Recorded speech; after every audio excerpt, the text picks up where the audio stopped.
puwet. It's 9 o'clock already. Ay, sorry. Tapos na pala siya maghugas ng puwet. Brief na, come on. And it's Saturday today. So, the kids are all here. Except for my 2 younger kids na nasa MTAP.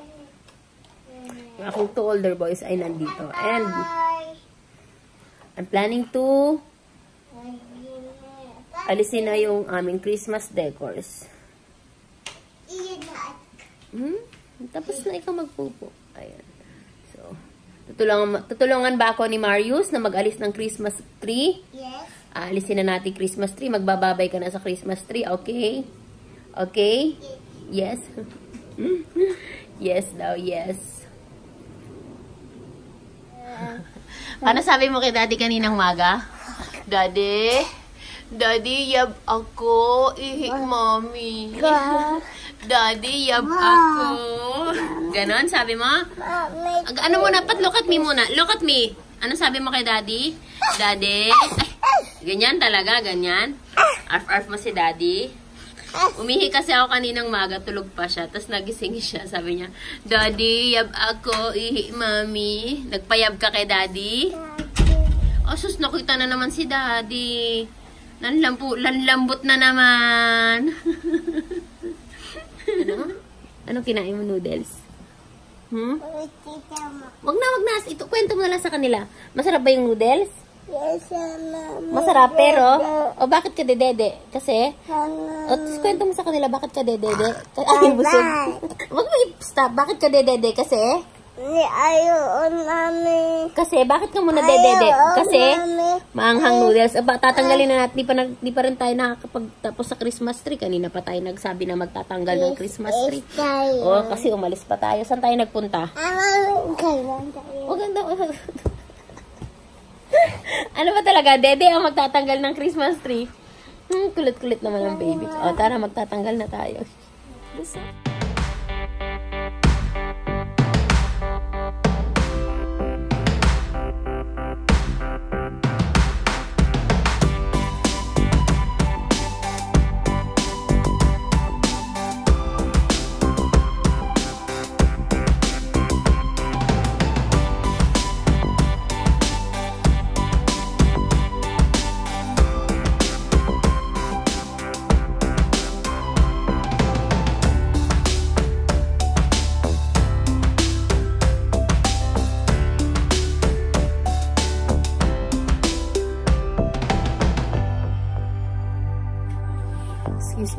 Well, everyone is KonMari, doing the KonMari method.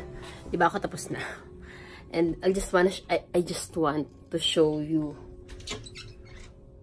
yung aming yung aparador ng asawa ko. Tapos natin ilaw. Ayan, and the hanger. Sobrang proud ako sa hanger na to because I bought these hangers. Kailan ko ba siya binili? Nung lumipat kami nito. So, that was 2016.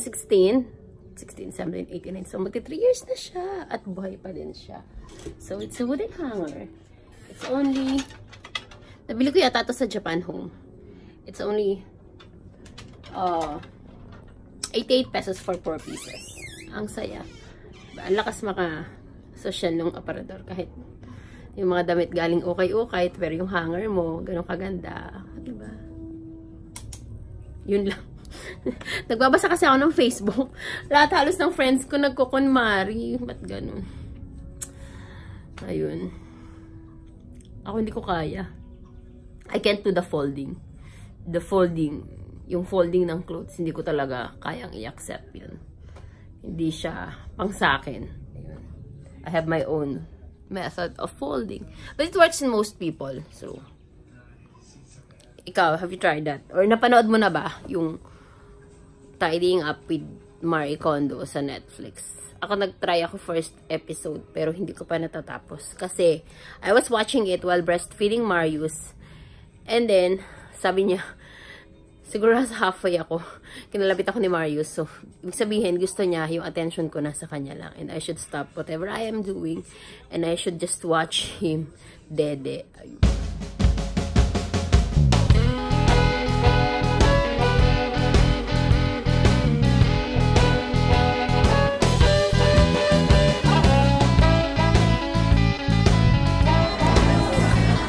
first time to eat here sa number 1. The restaurant is called Number 1 Barbecue.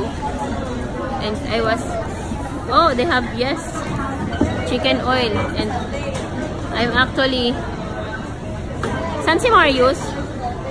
So, diyan kayong dalawa. Tabi kayo, di ba? So, ang dami nilang, ang dami nilang meals. Ang dami nilang food, no? They have Japanese, they have ihaw. Ha? May tsura? Oo nga, no?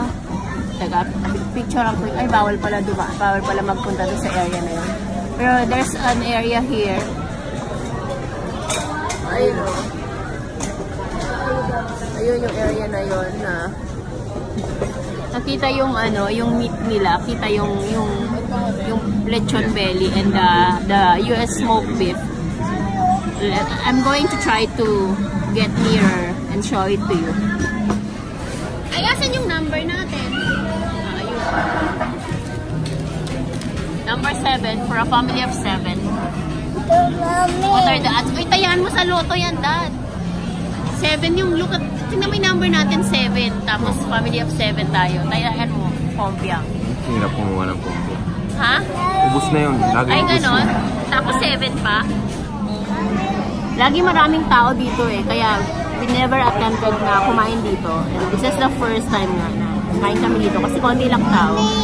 Yes! Oh, maglaruan yan. No. Ay! What happened? Alam. Tapos, parang ang mura lang nung meal. 1-3 lang yung food natin. Complete with drinks and dessert. And only rice. And lahat yun only rice. Tapos nag-add pa ako ng extra slice ng beef for you. Oh, what's that? Ano yan?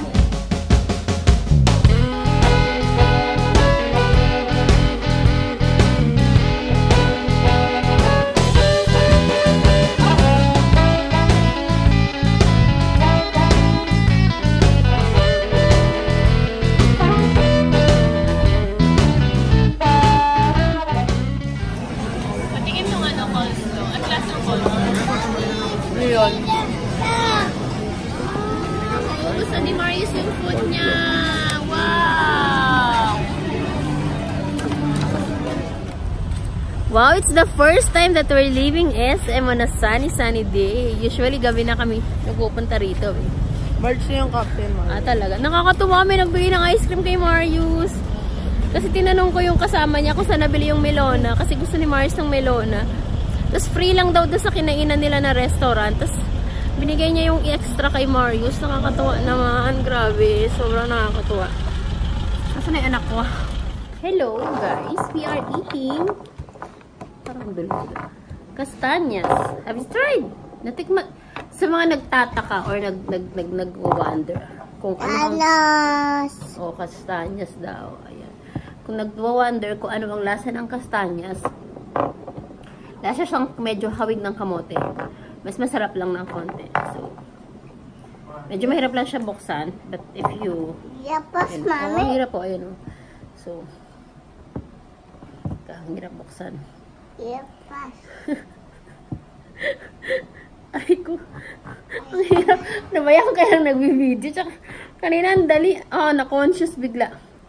Ala! Ba't ayaw na? Kanina ang daling buksan. Teka, wait lang.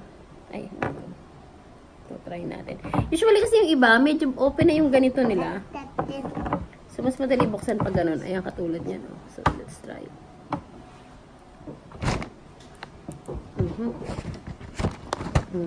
Ang dulas naman ng kamay ko bigla. Ano ba yan?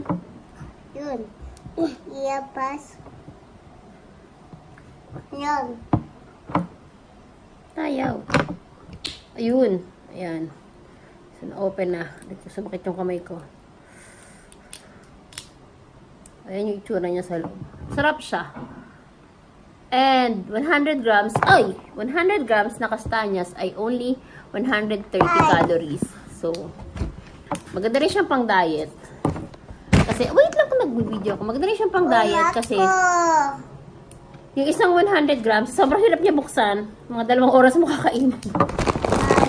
Ay! Sandali lang. Nagbi-video pa. Tapos na. Last na to. Papakita ko lang. This is how it looks. Oh. Pero kalahati lang yan. Diba? Ayun o. Ganyan ang itsura niya. Hako siya. Masarap ba yung kastanyas? Ang English na ay chestnut.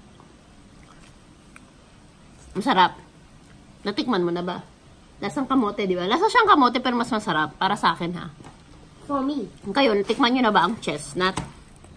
Ang ganda nila tingnan, no? Pag nasa Christmas tree na.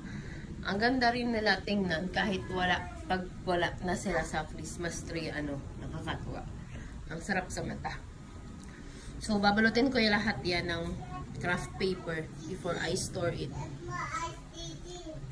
Wait, itsura ng Christmas tree ko ngayon ay kalbo na. Wait, papakita ko sa ayan na yung itsura ng Christmas tree.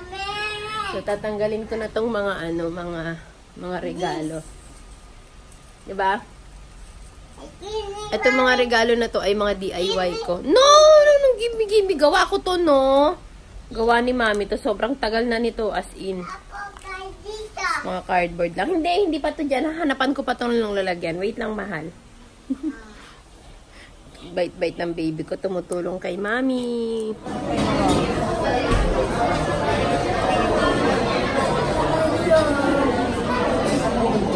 Wala ka ng ulo. Makamani yung katabi niya, ha?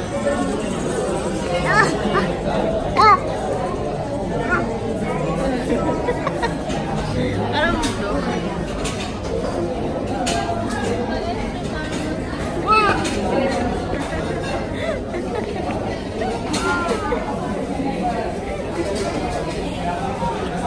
Bulaga. Sort out muna ako ng labada bago ako matulog. Para bukas, maaga kami gigising. Mag-ayos ng basura sa labas. Kasi ilang araw na kami hindi kinokolektahan ng basura. Wala ako ng guantes kanina sa Ace Hardware para mag-asikaso yung mga bata ng basura. And then, salang nang labahin. Salang muna nang labahin pala. Para tuloy at least, habang nag-asikaso kami ng basura, yung labahin namin ay dilim yung ilaw ko. Okay na. Yun. So, good night sa inyo. Ayan. Actually, si nanay naglaban nung nakaraang araw. Pero since hindi pa siya makaka-uwi kasi nagkaroon siya ng problema. So, ako maglalaba ngayon. Kaya pa naman ginagawa ito. Kasi, medyo for me, ha, para sa akin, sa level, sa akin, ha, personally, medyo basura level yung likod namin. Dahil maraming tambak. And also, andun yung lahat ng orchids ni nanay. Nakakalat doon. So, ayoko naglalaba kasi nakikita ko yun. So, medyo sinusumpong ako ng OCD. Dahil nakaching ako. Wait lang. Ay, hindi tumuloy. Ano ba yun? Oh, siya. What are you doing? O siya, good night na. And, naman ang ginagawa nyo ngayon. Eh, tuloy nyo lang yan.